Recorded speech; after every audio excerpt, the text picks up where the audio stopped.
Crazy Rocket, now available on PMBet.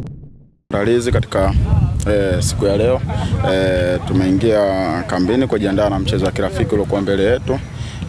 Na imani utakuwa ni mchezo mzuri na utakuwa ni mchezo wenye maandalizi mazuri kuelekea katika mashindano ya AFCON. Na sasa hivi kama unavyoona tuna benchi jipya la ufundi, nadhani linaendelea kutengeneza na kutengeneza vitu vyake ambavyo inahitaji kuelekea katika mchezo huu. Na imani sisi kama wachezaji tuko tayari kupokea kile ambacho mwalimu anatuelekeza kwenda kukifanya katika mchezo huu wa kirafiki, na vile mafunzo ambayo yanaendelea ili kuweza kufanya vizuri katika mashindano ya AFCON. Pamoja na mabadiliko hayo ya benchi la ufundi, yameongeza kitu gani kwenye kikosi kama wachezaji?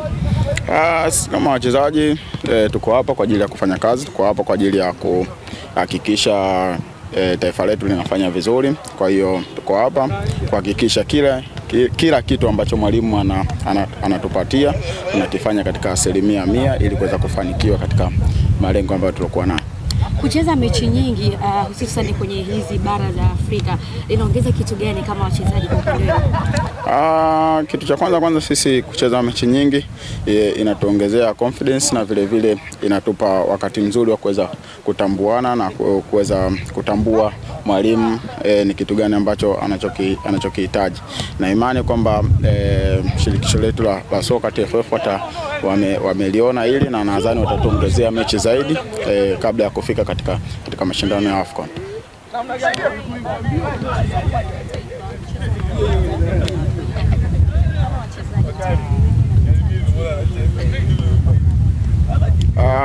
Sisi tuko tayari na nadhani njia ambayo tunaitumia inaanzia katika mchezo huu ambao tunakwenda kucheza. Kwa hiyo sisi tuko tayari na imani kwamba mbeleni baada ya hii mechi kutakuwa na maandalizi mazuri na makubwa zaidi.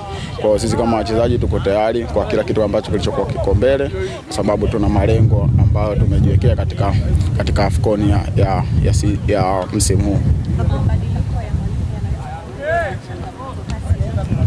Hapana, mabadiliko hayawezi kutuletea changamoto yoyote zaidi, kwamba changamoto itakayokuja kwetu sisi wachezaji kufanya vizuri, kwa sababu tuna benchi jipya la ufundi. Kwa hiyo tunahitaji kujifunza zaidi ili kuweza kufanya vizuri.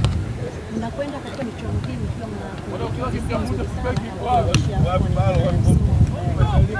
pengine kwa msimu mnakwenda wachezaji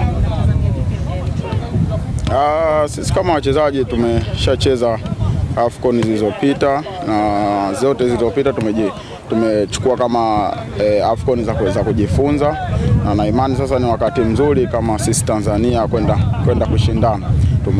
Tumeona grupu letu jinsi lilivyo, na imani hata mwalimu pia ameliangalia, na ndio maana nimetangulia kusema kwamba baada ya mchezo huu tutakuwa na maandalizi, na nadhani itakuwa maandalizi mazuri zaidi kwenda kushindana katika AFCON.